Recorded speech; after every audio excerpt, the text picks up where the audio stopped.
Bonjour mes chers élèves, je suis Ila, votre professeur d'économie générale et statistique.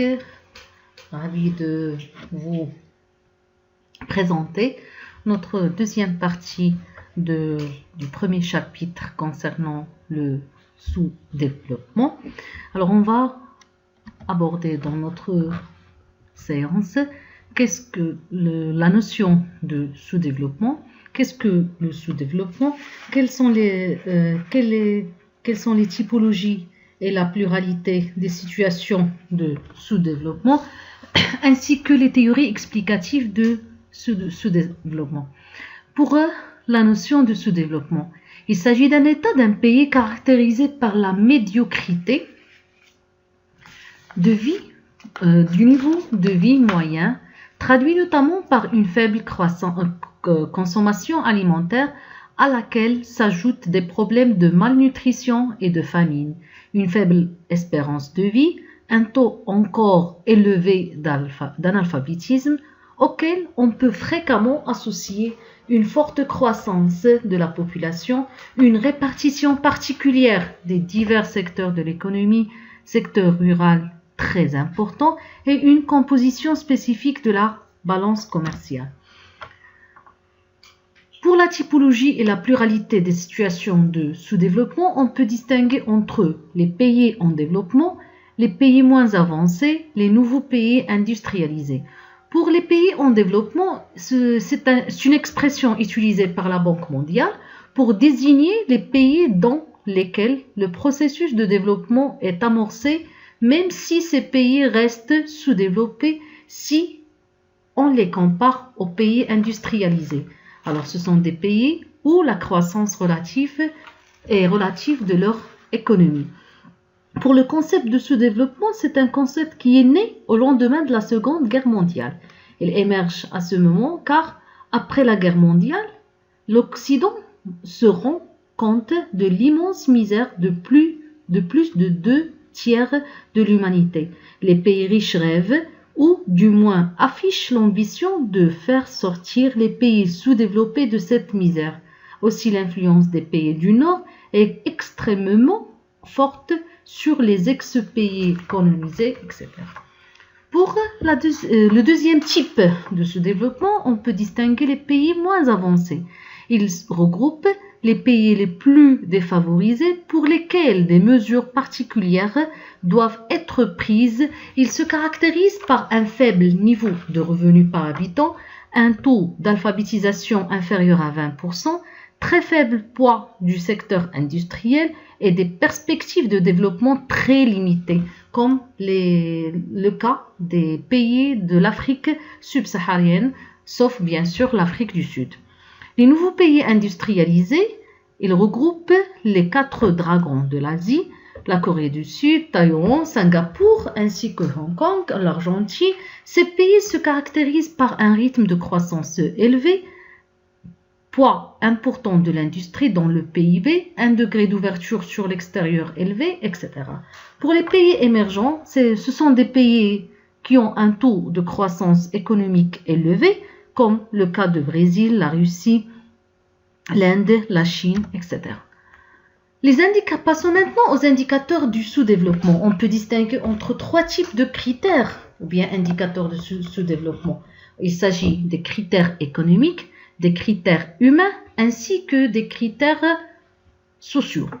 Pour les critères économiques, on peut désigner la faiblesse de la productivité du taux d'investissement. Aussi bien, le commerce des pays du tiers-monde est caractérisé par une spécialisation excessive. Il exporte prioritairement des produits de base, l'énergie, matières premières, produits agricoles, intégrant peu de valeur ajoutée et importe des biens industriels, ce qui déséquilibre massivement leur balance commerciale. Ça s'explique par normalement la situation déficitaire de la balance commerciale de ces pays. Pourquoi? Vu normalement l'augmentation de la valeur des importations par rapport aux exportations. C'est-à-dire que les exportations n'arrivent plus à couvrir la totalité des importations. Aussi bien, on peut distinguer la faiblesse des recettes tirées de l'exportation leur impose sur un surendettement qui pénalise le financement de la croissance. Aussi bien le dualisme économique qui désigne la coexistence d'activités modernes et traditionnelles sans que les premières entraînent les secondes. Sans oublier bien sûr l'importance de l'économie informelle, économie souterraine et domestique qui a pu traiter dans les limites de PIB. Il s'agit de l'économie qui est non déclarée, non comptée dans la création de la richesse nationale dans le pays. Les critères maintenant humains.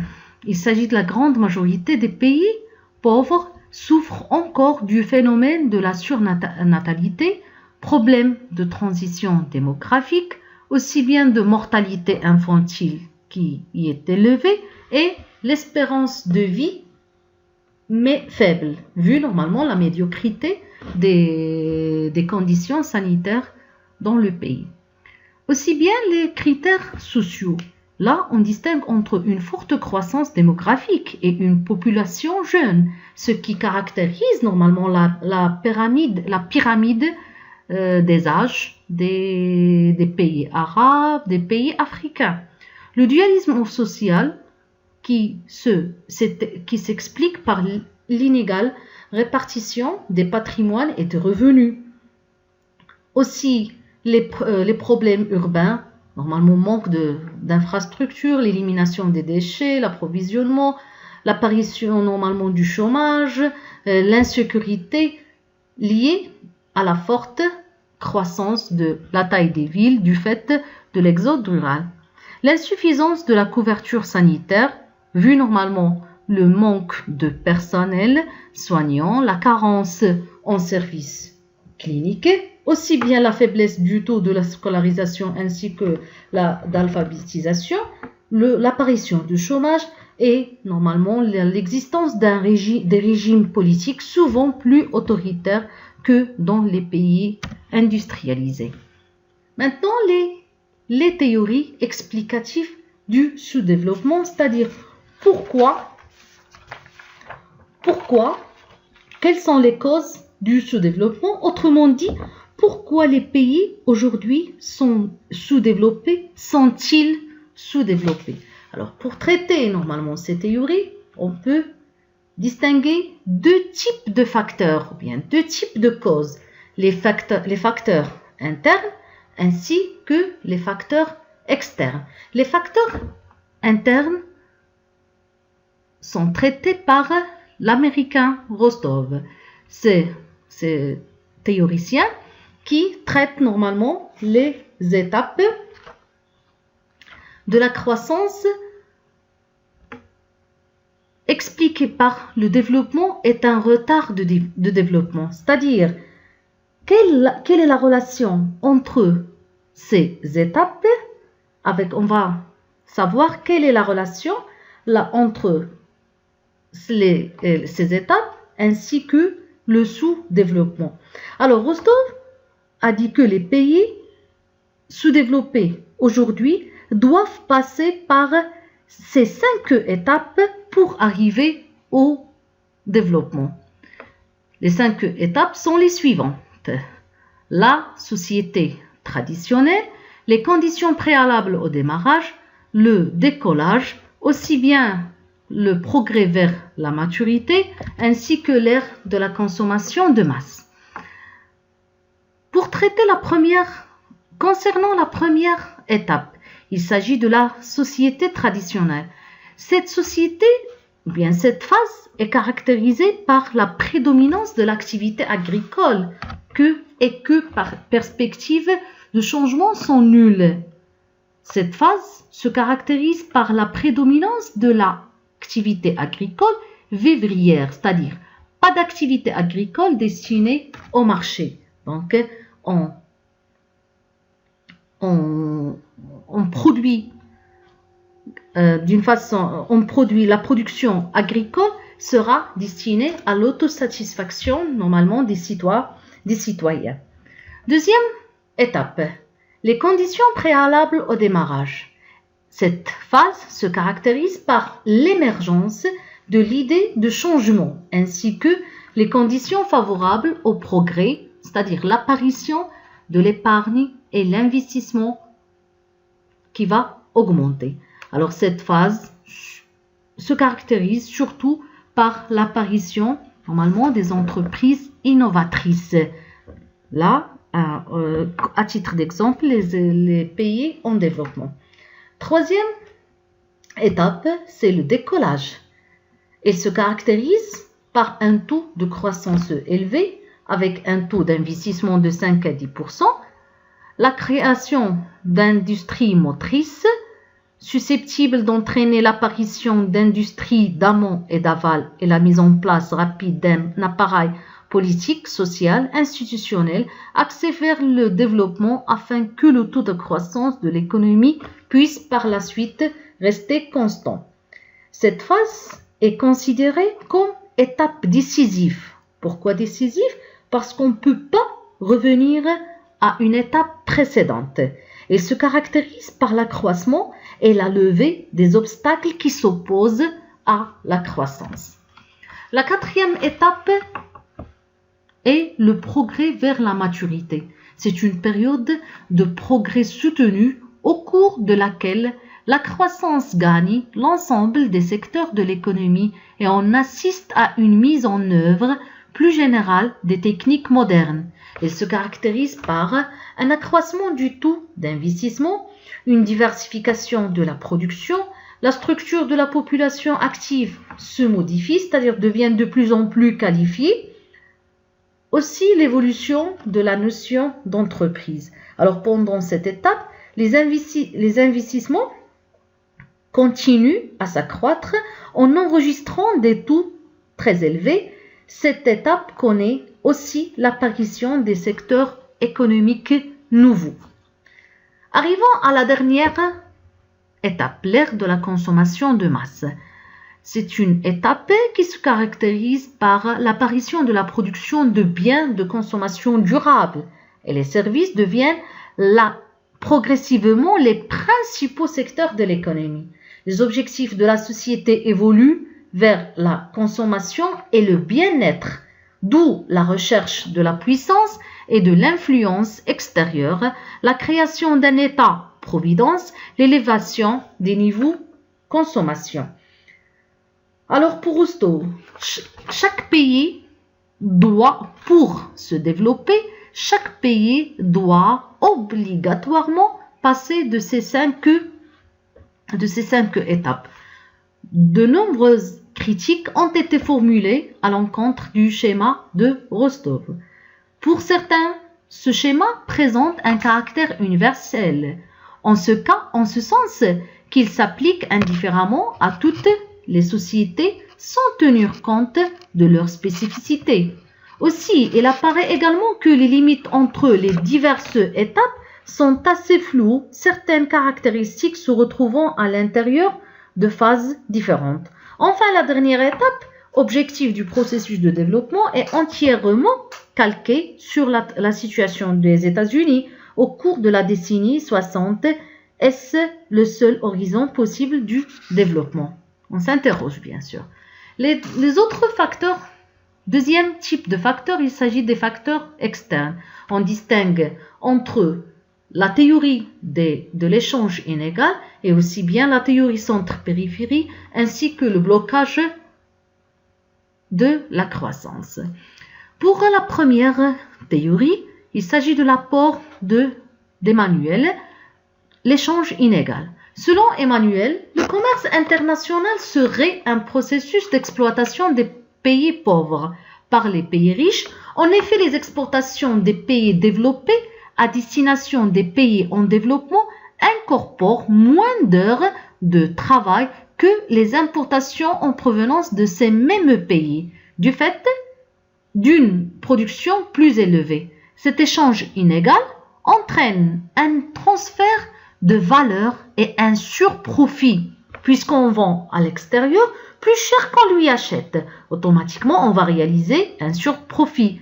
Pour les firmes des nations développées, ce surprofit est en partie versé aux salariés des pays riches qui contribuent alors à l'exploitation. Là, on remarque normalement la dégradation des termes de l'échange, vu normalement l'inégalité dans les échanges extérieurs, d'où la valeur des exportations est moins chère que la valeur des importations, ce qui rend la situation commerciale du pays est plus déficitaire, ce qui provoque la dépendance de ce pays à l'extérieur, bien sûr. Emmanuel s'est également intéressé aux effets des transferts de technologies sur les pays en développement.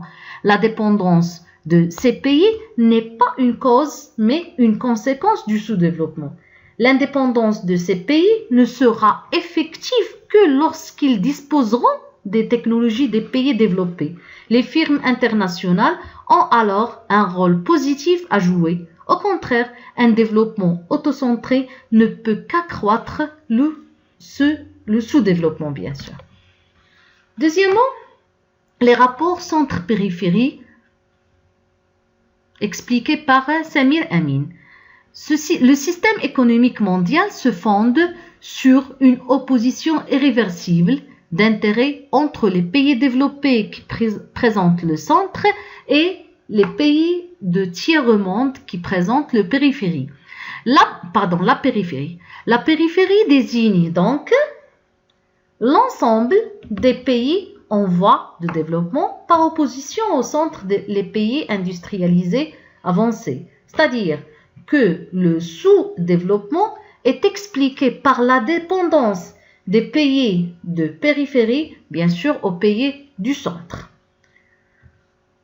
Dernière théorie explicative, il s'agit du sous-développement correspond à un blocage de la croissance défini par François Pérou.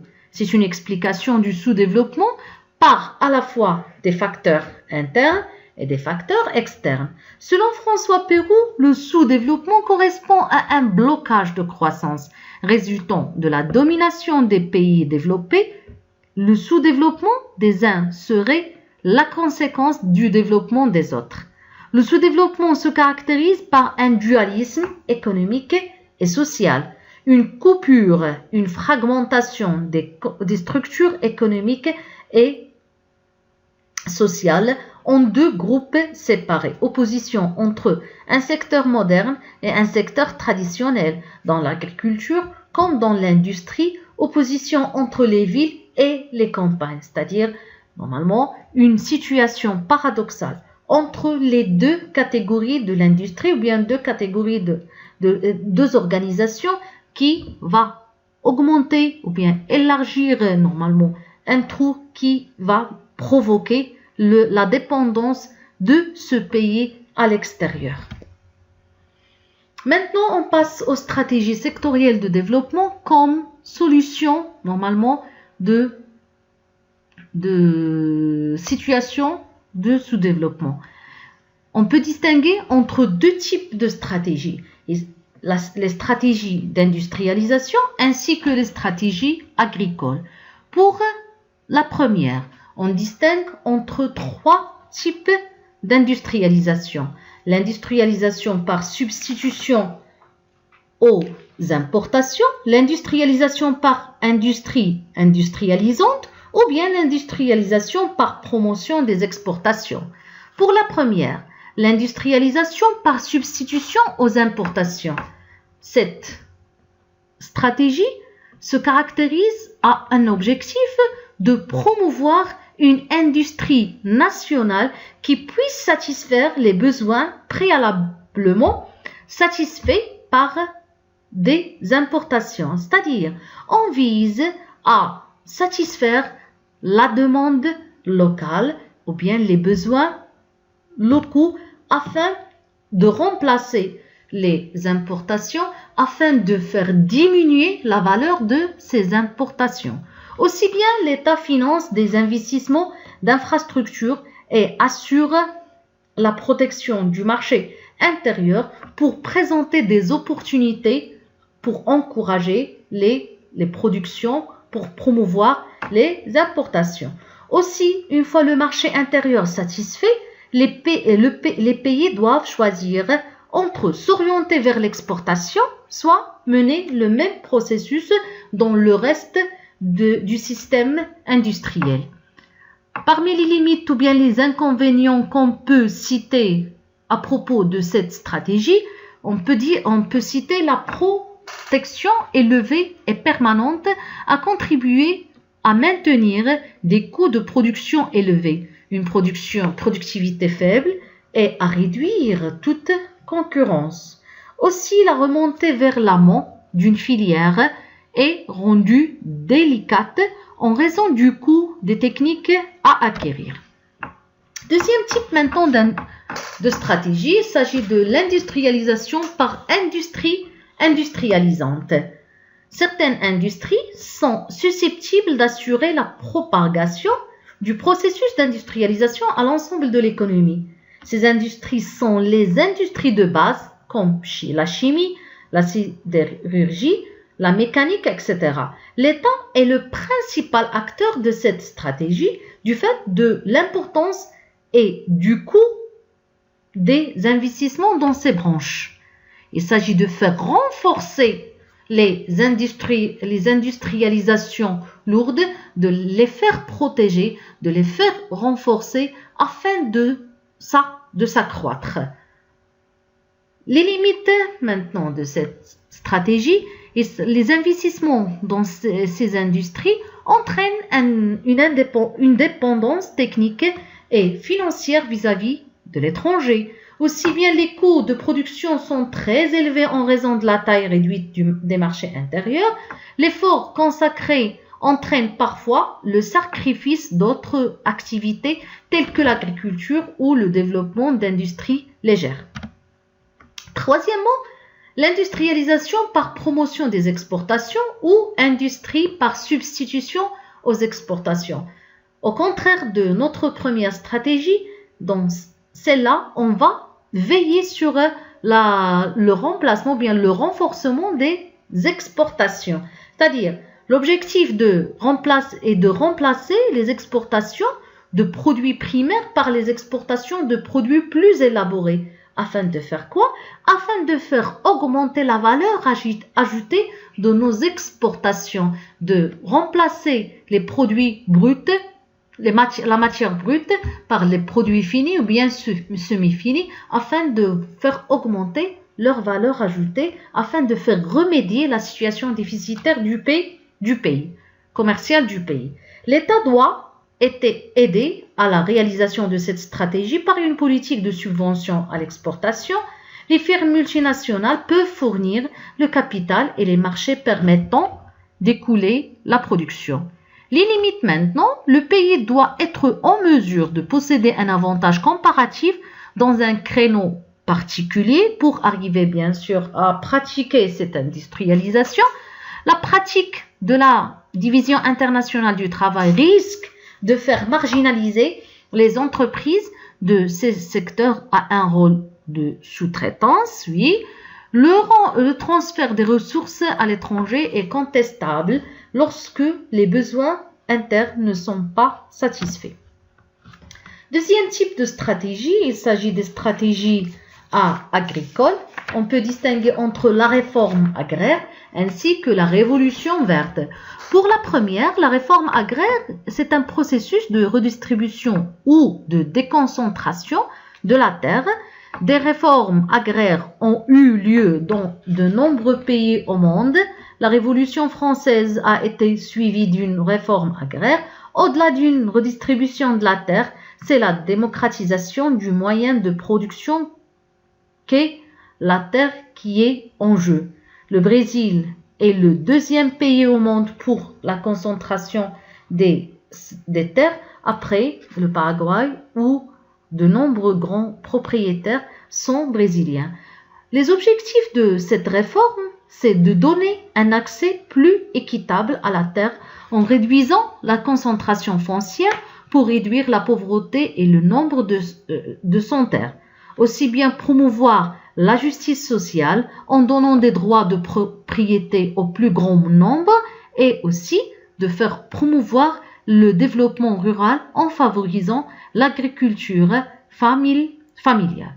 Pour corriger quoi? Pour corriger aussi les inégalités foncières de visions qui peuvent se poser. La version libérale défend l'idée qu'il faut utiliser les mécanismes du marché pour opérer une redistribution foncière. Il s'agit à terme de faire en sorte que les grosses exploitations soient mieux armées pour répondre aux exigences d'une économie mondialisée. D'un autre côté, les organisations paysannes ou de la société civile défendent la nécessité de fournir des terres aux petits paysans en s'appuyant sur le concept de la souveraineté alimentaire. Pour la deuxième stratégie, il s'agit de la révolution verte. Pour cette révolution, il se considère comme adoption à une vaste échelle de techniques agricoles adaptées aux conditions locales. Ces techniques reposent sur le principe de l'accroissement des rendements. Parmi les modalités de cette révolution, on peut distinguer la transformation radicale des méthodes de culture elles-mêmes en vue d'améliorer le rendement agricole. Aussi bien cette révolution verte, il s'appuie sur le processus technologique nouveau, c'est-à-dire faire introduire de variétés à haut rendement et l'utilisation des engrais, aussi bien des modalités d'irrigation, etc. Voici notre partie. Alors, pour conclure, prenez soin de vous et restez chez vous. À la prochaine, Inch'Allah.